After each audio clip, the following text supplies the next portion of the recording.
Hi everyone, hope you're well. This is a video I wanted to make about Pluto moving into Aquarius on the 20th of January 2024. There are loads of videos on astrology about this at the moment, and to be honest, I'm finding some of them a little bit dangerous and kind of scary and misleading. So I wanted to give my own perspective on it and pull a few cards and hopefully leave you feeling a bit more reassured. So Pluto has been since 2008 in the cardinal sign of Capricorn, and it's moved into Aquarius, where it will now be, apart from, I think, mid-September to sort of late November 2024, it will now be in Aquarius until 2044, I believe, so 20 years. So the things I've been seeing are saying, oh, it's going to be really good now for the cardinal signs because Capricorn was a cardinal sign. So suddenly, Aries, Cancer, Libra, Capricorn have had this terrible, pressured, difficult 15 years, and all that pressure's going to go and life's going to be great from now on. And then that implies that all of these difficulties that Pluto apparently brings with it get transferred onto all the fixed signs. Now, that's not true, and I think it's kind of scary to say that to people. So all that's happening is Pluto is moving into a different house of your chart. So you would know from your rising sign which house Aquarius is in, and that will now be the area of your chart affected by Pluto for the next 20 years. And, there's aspects happening in astrology all the time. Some are more easy, some are more challenging, not just Pluto. So it's not a be all and end all, this is good for these people and bad for these people. It's just a shift. It's a different area of life that's being focused on and being developed and coming in for some transformation. So key words to do with Pluto are change and transformation. Pluto's connected in mythology to the underworld, so all those ideas of death and rebirth, which we know is just endings and new beginnings. It's all about powerful, subconscious, unseen forces. And really, I think it's all about personal growth. So the house, the area of life that Pluto's moving into for you is where you see slow, gradual, personal growth that happens kind of in an unfolding way over 20 years. There may not be much at first that you notice for a few years, but in retrospect, you see, okay, that change happened, and then that led to that, and that led to that, and then I did this, and then I saw this in a new way. So it's that kind of thing.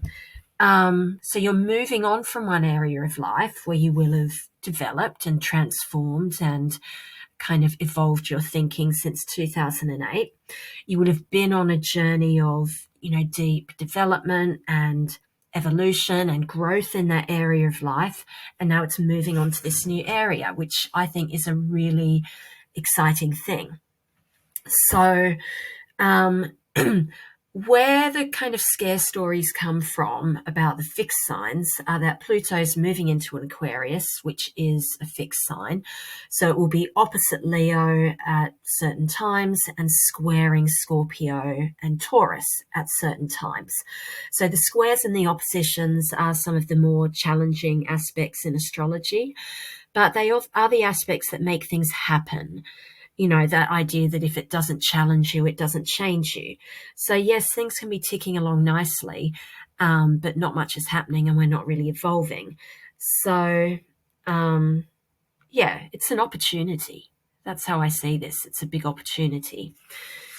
Okay, so I've pulled a few cards and I just asked, right, give me some cards for anyone who's listening, just some insight into Pluto in this new area of your life over the next 20 years. So first I pulled the Wheel of Fortune, and that does have the 4 fixed signs in the corners, or reading a book. We've got Aquarius on the left, the eagle, which used to represent Scorpio, on the right, the bull on the left for Taurus, and the lion on the right for Leo. They're all reading a book, and at the top we've got this sphinx-like creature with the sword of truth, the sword of justice, and that's at the top. That's the energy coming in now, especially for the fixed sign people. Truth and justice. There's also the idea that what goes around comes around. So there's something very karmic about this.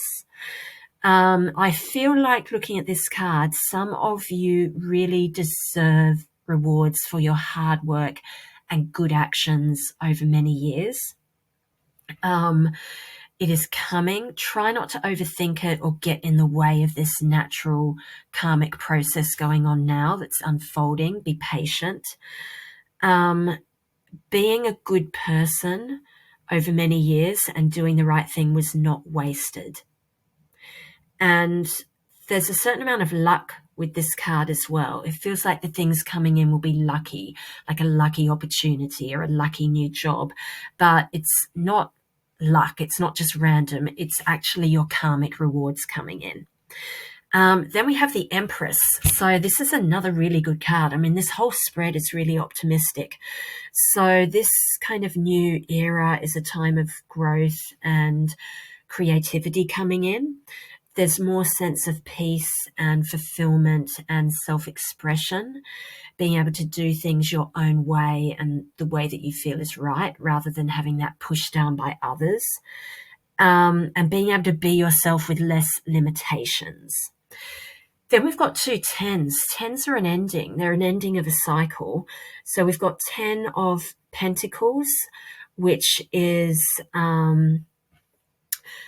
about material things, money, job, material success, material prosperity. And then we've got 10 of Cups, which is all about emotional fulfillment and satisfaction. It's about happiness after hard work. So I feel like with these two cards, perhaps you haven't had one of these. Perhaps you haven't had either the emotional fulfillment or the material rewards, or you've had one at the expense of the other.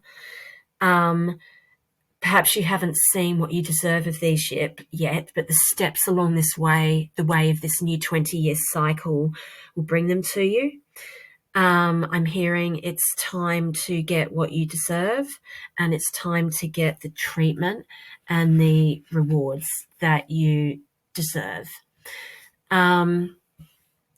So, you know, with these two, you may be leaving a job or a situation where you have been materially successful in favor of doing something which brings you more emotional fulfillment and well-being. There's a sense with this 10 of Pentacles that something has started to feel quite crowded and just heavy in your head. And the 10 of Cups has more of a feeling of openness and a sense of relief and release from something. So you may be leaving something that, you know, leaves behind some heavy feelings to something a lot lighter, a lot more fulfilling. Just looking at Empress again, just a reminder to spend time in nature. And I'll finish off just by coming back to the Wheel of Fortune. It's saying that you will land on your feet, and your next big move is already mapped out. It's already karmically mapped out and in place, and trust that. You don't need to force it. Trust that it's there and it will unfold like a book, like the book that all these characters are reading. Okay, everyone. So that is my card read for Pluto into Aquarius and just my take on it. Enjoy the process.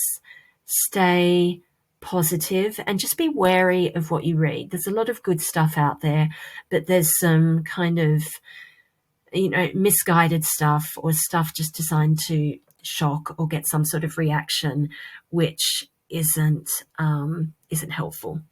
Okay, then I'll talk again soon. Take care, everyone, and bye-bye.